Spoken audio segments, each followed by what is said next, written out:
ആദം എന്ന നബി ആണോ ആദ്യത്തെ മനുഷ്യൻ എന്നാണ് ഒരു സംശയം എൻ്റെ മനസ്സിലുണ്ടായത്. സെമിറ്റിക് മതങ്ങൾക്ക് ഏകദേശം സങ്കല്പിക്കുന്നത് ഏകദേശം ആദം നബി തൊട്ടാണ്. അപ്പോൾ ഞാൻ ആലോചിച്ചത് അതിനു മുമ്പ് മനുഷ്യരുണ്ടായിരുന്നില്ലേ എന്നുള്ളതാണ്. അടുത്ത കാലത്ത് ഞാൻ പരിചയപ്പെട്ടതാണ് CH മുസ്തഫ മൗലവി.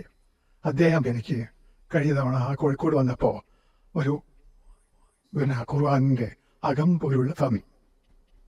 ആ അകംപൊരുൾ വായിച്ചുകൊണ്ടിരിക്കുമ്പോൾ വായിച്ചു പോകാനല്ല എനിക്ക് തോന്നിയത്, വായിച്ചതിൻ്റെ വീണ്ടും വീണ്ടും വായിക്കണമെന്നാണ് എനിക്ക് തോന്നിയത്. അതാണ് പ്രേരിപ്പിച്ചത്. അപ്പം അതിൽ മുസ്തഫ മൗലവി എഴുതിയിട്ടുണ്ട്, ആദത്തിന് മുമ്പ് മനുഷ്യരുണ്ടായിരുന്നു, പക്ഷെ നബി എന്നുള്ള അവസ്ഥയിൽ ഉണ്ടായതാണ് ആദം നബി എന്നുള്ളത്. ഇത്തരത്തിലുള്ള ഒരുപാട് കാര്യങ്ങൾ, എൻ്റെ സംശയങ്ങൾ ഈ ഖുർആന്റെ അകംപൊരുൾ തീർത്ത് തന്നിട്ടുണ്ട്.